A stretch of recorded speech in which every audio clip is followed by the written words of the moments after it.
नमस्कार, आप देख रहे हैं डॉक्टर साहिब। आपके साथ मैं हूं मुस्कान और आज मेरे साथ मौजूद है डॉक्टर अजय कुमार। आपको बता दें कि ये यूरोलॉजिस्ट सोसाइटी ऑफ इंडिया और साथ ही इंडियन मेडिकल एसोसिएशन के पूर्व अध्यक्ष और साथ ही साथ ये बिहार ही नहीं बल्कि देश भर के जाने माने यूरोलॉजिस्ट है। सर नमस्कार, बहुत बहुत स्वागत है आपका। नमस्कार। सर, हम देखते हैं कि आज बहुत सारे ऐसे भी लोग हैं जिन्हें पेशाब में खून आता है।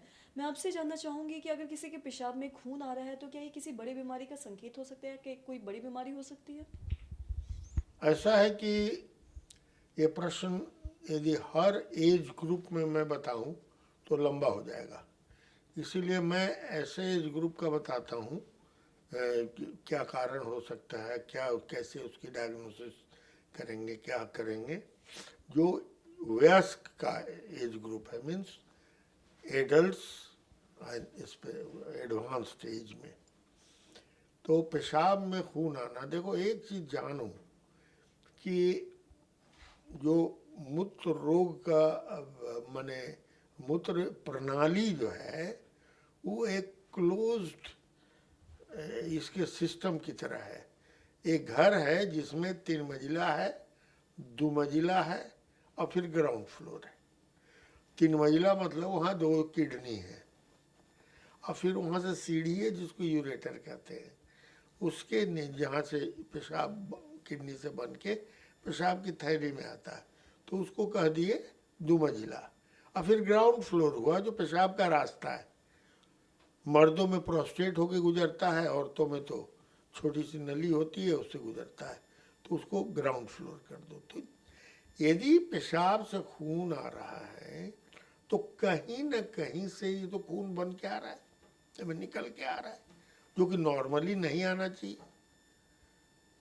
तो या तो थर्ड फ्लोर से आ रहा है, मतलब टॉप फ्लोर से, मतलब किडनी से कहीं पर से ब्लड वेसल के रप्चर होने से वो खून आ रहा है, या जो सीढ़ी है ऊपर वहाँ पर से कुछ खून आ रहा है, ब्लैडर से आ रहा है, और फिर नीचे प्रोस्टेट और आगे की चीज़ है। तो सबसे कॉमन जो होता है खून आना पेशाब में वयस्कों में, हायर एज ग्रुप में, वो होता है किडनी से या पेशाब की थैली से। तो किडनी से जो आता है, तो किडनी में यदि इन्फेक्शन हुआ, तो जब इन्फेक्शन के साथ ब्लड आता है तो एक मान के चलो उसमें जरूर ही दर्द होगा आदमी को पेशाब करने में, और उसके साथ ब्लड आएगा, उसको फीवर होगा। जनरली किडनी के इन्फेक्शन में फीवर होता है और उसके साथ पेशाब में खून होता है। और नहीं तो उसमें ट्यूमर हो सकते हैं, जिसको कहते हैं ट्यूमर का मतलब है कैंसर हो सकता है। किडनी में कई प्रकार के ग्रोथ हो सकते हैं जो कि मतलब कैंसरस नहीं भी हो सकते हैं, लेकिन ज़्यादातर निशानी ये कैंसरस ग्रोथ का है। किडनी के अंदर यदि हो गया तो वह समय समय पर उसमें से ब्लड वेसल फूटेगा और पेशाब में से खून आएगा, जिसमें दर्द रहित पेशाब होगा।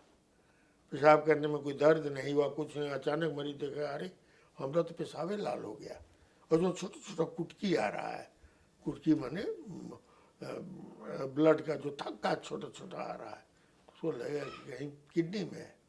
तो खैर इसको अभी छोड़ो, बहुत लोग बात कर चुके हैं कैंसर किडनी के बारे में, और किडनी से जो पेशाब आता है, ये ब्लड आता है। मैं आज बात करने वाला हूँ, यूरेटर से भी आ सकता है, उसमें भी कैंसर हो जाता है। और यूरेटर का बड़ा इंटरेस्टिंग है। किडनी का जो भाग होता है जिसमें यूरिन जमा होता है, और वहाँ से लेके पेशाब के थैली के अंत तक का वो जो झिल्ली होता है, सब एक ही प्रकार का होता है।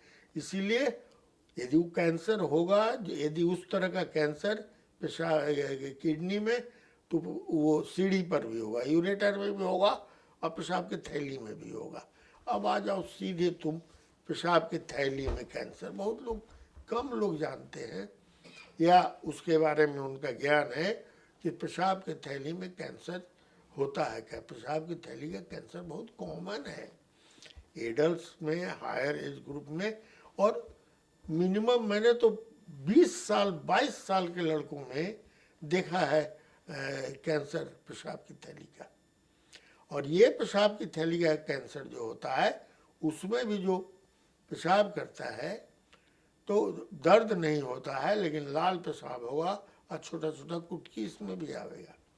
तो आफ्टर इन्वेस्टिगेशन कई तरह की जांच है, उसमें सबसे ज़्यादा इम्पोर्टेंट जांच होता है कि अल्ट्रासाउंड से अंदाज लगता है, नहीं तो सीटी स्कैन कराते हैं और कई तरह की स्कैनें करा के हम लोग कंफर्म करते हैं कि पेशाब की थैली में ही ट्यूमर है। यदि ट्यूमर पेशाब के, और एक चीज दिमाग में रखना है, पेशाब की थैली का सारा ट्यूमर कैंसर होता है। ये कोई कहना छोटा को मस्सा बढ़ गया था, नहीं, वो भी कैंसरस है। ग्रेडिंग कम होगा, ग्रेड 1, ग्रेड 2, ग्रेड 3, ग्रेड 4। तो थैली, पेशाब के थैली में कैंसर होता है, जो या तो उसके अंदर हम लोग झांकते हैं, जब लगाते हैं मशीन देखते हैं, तो या तो वो कैंसर जिसको कहते हैं कि जो कोबी होता है, कॉलीफ्लावर टाइप का होगा या उस तरह का होगा जिसका बेस छोटा होगा और कैंसर बड़ा होगा, तो उसमें उतना घबराने की ज़रूरत नहीं है। लेकिन जहाँ पर एकदम कैंसर ऐसा रहता है कि बेस बड़ा होता है और वो उसमें कोई ऐसा कोबी की तरह और इसके तरह नहीं निकला रहता, वो डेंजरस कैंसर होता है। तो कैंसर यदि पेशाब के थैली का डायग्नोसिस हो गया तो इसका इलाज जो है शुरू में एकदम सहज है। उसको काट के हम लोग हटाते हैं, जिस तरह का उसका हिस्टोलॉजी आता है, मैंने रिपोर्ट आता है, उस हिसाब से मरीज को फॉलो अप करते हैं। एक ही चीज़ मरीज को ध्यान देना है, जो कि मैं इम्पोर्टेंट मैसेज देना चाहता हूँ। बाकी ये पूरी कहानी नहीं बता सकता, बहुत बड़ी कहानी है कि यदि एक बार मरीज को पेशाब की थैली में कैंसर डायग्नोसिस हो गया, पहली बार ऑपरेशन करके उसको साफ कर दिया गया और यूरोलॉजिस्ट कहता है कि फिर तुमको फॉलो अप में आना होगा, जरूर जाना चाहिए। जिसको कहते हैं माटियाना नहीं चाहिए, क्योंकि एक बार ब्लैडर में कैंसर हो गया तो बार बार उसको ग्रोथ होने का चांस रहता है। तो उसको हम लोग चेकअप करते हैं, पहले बार 2 महीना बुलाते हैं, फिर 3 महीना में यदि क्लियर रहा तो 1 साल तक 3 महीना, वो भी तब भी क्लियर रहा तो 1 साल में 4-4 महीने पर, फिर 6-6 महीने पर, साल भर। इस बीच में यदि फिर ग्रो कर गया तो फिर उसको 2 महीना 3 महीना बुलाते हैं। और कुछ दवाइयाँ हैं जिसको हम लोग पेशाब की थैली के अंदर देते हैं, उसका एक कोर्स होता है। कई दवाइयाँ अब निकल गई हैं, उसका कोर्स देते हैं ताकि उसमें कैंसर ग्रो नहीं करे। उससे भी यदि नहीं कंट्रोल होता है तो बहुत तरह का, जिसको हम लोग कहते हैं कीमोथेरेपी, वो आ गया है, वो हम लोग करते हैं। और साथ में लोकल ब्लैडर का सेक भी करते हैं। लेकिन जब बहुत ज़्यादा पूरे थैली में फैला हुआ है तो कभी कभी पूरा पेशाब की थैली को निकाल देना पड़ता है और आर्टिफिशियल थैली आंतड़ी से बना करके, और उसी से फिर मूत्र का प्रवाह होता है और वहीं पर मूत्र कलेक्ट होता है। तो ये मोटा मोटी चीज़ है। और संदेश मेरा एक ही है, क्योंकि समय कम है, कि पेशाब के थैली में एक बार पहले तो जैसे ही पेशाब में खून आया, किसी भी वयस्क को, मर्द हो या औरत, इसमें मर्द औरत का फर्क नहीं होता है, उसको तुरंत डॉक्टर से, यूरोलॉजिस्ट से मिलना चाहिए। एक बार यदि डायग्नोसिस हो गया कैंसर है, ब्लैडर कैंसर एक बार है तो बार बार होगा। इसलिए जैसे जैसे यूरोलॉजिस्ट बतावे वैसे वैसे उसके फॉलो अप में रहिए। जो इलाज बताया जाए उसमें कोई कोताही मत कीजिए। सो बहुत बहुत शुक्रिया तमाम जानकारी देने के लिए। तो आशा करते हैं दर्शकों की जो तमाम जानकारी है आपके लिए लाभदायक रही हो।